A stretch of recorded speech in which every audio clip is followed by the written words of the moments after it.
Jeg hedder Kenny Janskov, jeg er 37 år gammel, og jeg er vokset op i København. Okay, jeg hedder Karoline, og jeg er 15 år, og jeg er opvokset i Svendborg. Jeg hedder Cecilie, og jeg er 14 år, og jeg er opvokset i mange forskellige steder. Jeg hedder Lind, og jeg er opvokset i Svendborg, og jeg er 15 år. Jeg hedder August, jeg er 15 år og kommer fra Kvarnrup. Jeg hedder Kasper, jeg er 15 år, jeg kommer fra Svendborg. Hej, jeg hedder Benjamin, og jeg er 15 år gammel og opvokset i Svendborg. Jeg hedder Gro, og jeg er 45 år, og jeg er opvokset i en provinsby på Sjælland, der hedder Kalundborg. Jeg hedder Sofie, jeg er 15 år, og jeg er opvokset i Svendborg.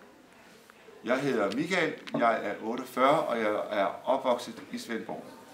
Jeg hedder Livia, og jeg er 15 år gammel, og jeg bor i Svendborg. Jeg hedder Niels, jeg er 15 år, og så er jeg opvokset i Svendborg. Jeg hedder Erwin, og jeg er også opvokset i Svendborg, jeg er 15 år. Mit navn er Erik Ishøj Mose. Jeg er 49 år, og jeg er opvokset i Nordsjælland.